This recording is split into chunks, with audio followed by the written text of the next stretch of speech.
Who Killed Amanda Palmer. And this is sort of like the most recent installment in the whole project, and it's a book. It's a hardback book. It's about 100 photographs or more of my corpse in different exciting situations.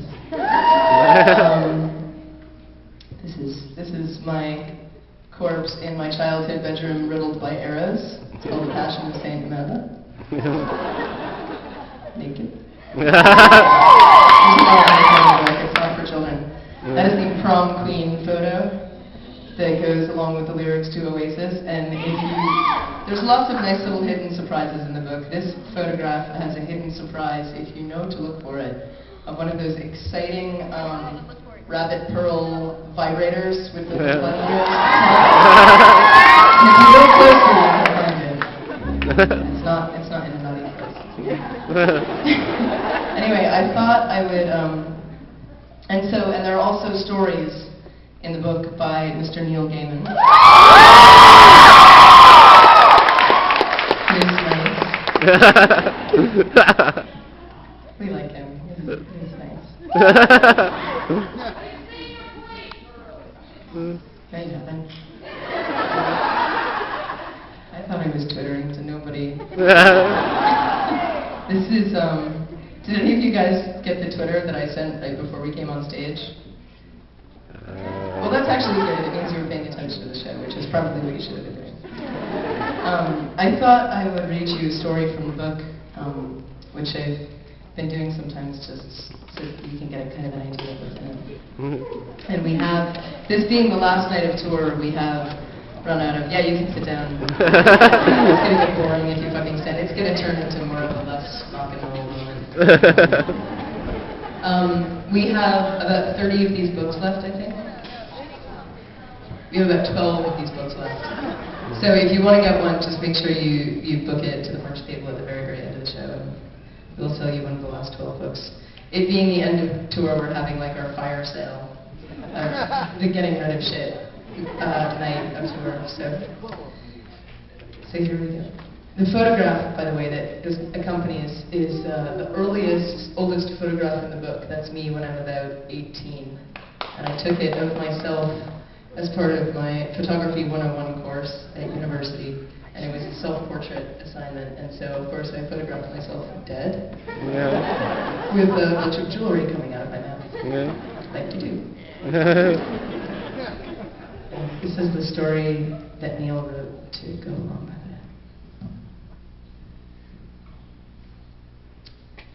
Once upon the olden times, when the trees walked and the stars danced, there was a girl whose mother died, and a new mother came and married her father, bringing her own daughter with her. Soon enough, the father followed his first wife to the grave, leaving his daughter behind him. The new mother did not much like the girl and treated her badly, always favoring her own daughter, who was indolent and rude.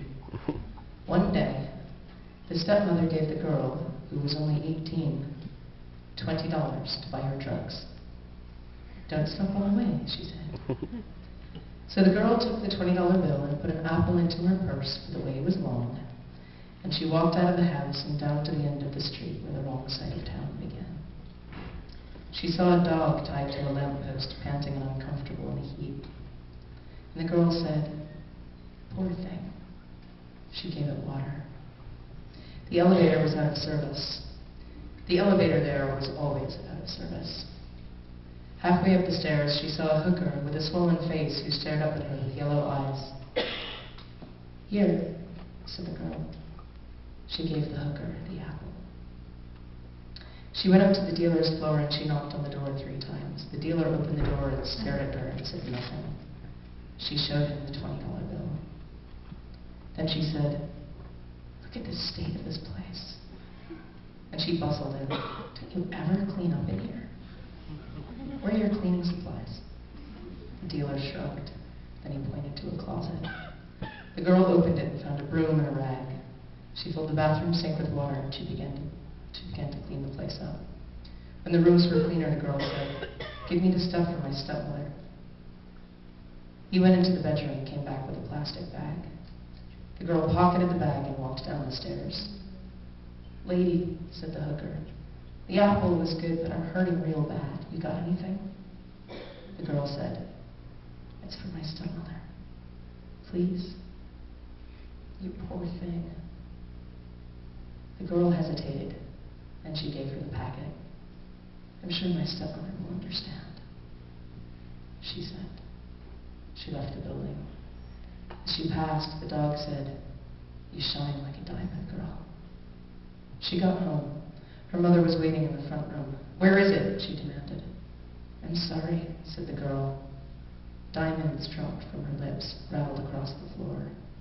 Her stepmother hit her. "Ow," said the girl. A ruby-red cry of pain, and a ruby fell from her lips. Her stepmother fell to her knees, picked up the jewels. "Pretty," she said. "Did you steal them?" The girl shook her head, scared to speak. "Do you have any more in there?" The girl shook her head, mouth tightly closed. The stepmother took the girl's tender arm between her finger and her thumb and pinched as hard as she could, squeezed until the tears glistened in the girl's eyes, but she said nothing. So her stepmother locked the girl in her windowless bedroom so she could not get away. The woman took the diamonds and the ruby to Al's pawn and gun on the corner where Al gave her $500, no questions asked. And she sent her other daughter off to buy drugs for her. The girl was selfish. She saw the dog panting in the sun, and once she was certain that it was chained up and could not follow, she kicked at it. She pushed past the hooker on the stair. She reached the dealer's apartment and knocked on the door. He looked at her and she handed him a 20 without speaking. On her way back down, the hooker on the stair said, "Please," but the girl did not even slow. "Bitch," called the hooker. "Snake," said the dog when she passed him on the sidewalk. Back home, the girl took out the drugs and opened her mouth to say "here" to her mother. A small frog, brightly colored, slipped from her lips. It leapt from her arm to the wall, where it hung and stared at them unblinking.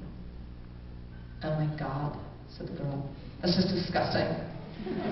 5 more colored tree frogs, one small red, black, and yellow banded snake. "Black against red," said the girl. "Is that poisonous?" 3 more tree frogs, a cane toad, a small blind white snake, and a baby iguana. She backed away from them. Her mother, who was not afraid of snakes, or of anything, kicked at the banded snake which bit her leg. The woman screamed and flailed, and her daughter also began to scream, a long, loud scream which fell from her lips as a healthy adult python. The girl, the first girl, whose name was Amanda, heard the screams and then the silence, but she could do nothing to find out what was happening. She knocked on the door. No one opened it. No one said anything. The only sounds she could hear were rustlings, as if of something huge and legless slipping across the carpet. When Amanda got hungry, too hungry for words, she began to speak. "Thou still a ravished bride of quietness," she began.